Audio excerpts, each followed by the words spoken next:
लोकसभा चुनाव अब अपने आखिरी दौर में आ चुका है।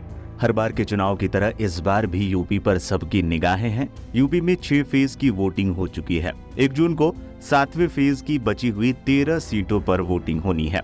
राजनीतिक पंडितों की माने तो यूपी में इस बार मुख्य मुकाबला एनडीए और इंडिया गठबंधन के बीच ही है।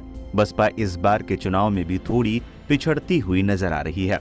कई राजनीतिक जानकारों का ये तक कहना है कि बसपा के कोर वोटर भी समझ चुके हैं कि उनकी पार्टी को इस चुनाव में ज्यादा फायदा नहीं होने वाला। इससे ये सवाल उठने लगा है कि अगर ऐसा होता है तो बसपा के कोर वोटर किधर जाएंगे, एनडीए की तरफ या इंडिया गठबंधन की तरफ। ऐसे में हर कोई ये जानने के लिए उत्सुक है कि ये चुनाव आखिर किस तरफ जा रहा है। नई सरकार की तस्वीर क्या बनती हुई दिखाई दे रही है। बसपा का कोर वोटर भी पार्टी से दूर जाता दिख रहा।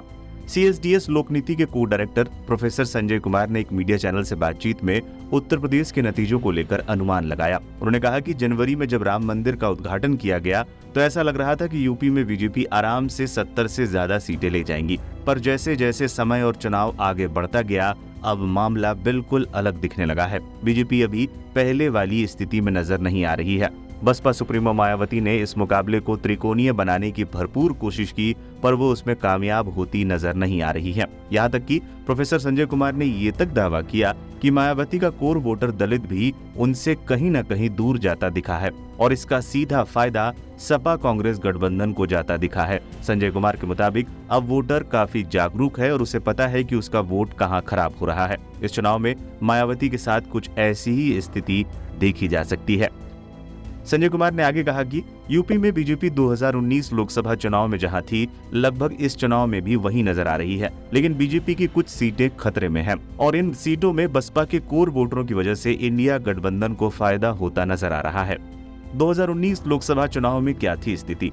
2019 में यूपी में एनडीए ने 64 सीटों पर जीत हासिल की थी। इस चुनाव को सपा और बसपा ने मिलकर लड़ा था। तब बसपा को 10 और सपा को 5 सीटों पर जीत हासिल हुई थी। वहीं कांग्रेस ने एकमात्र रायबरेली सीट पर फतह हासिल की थी।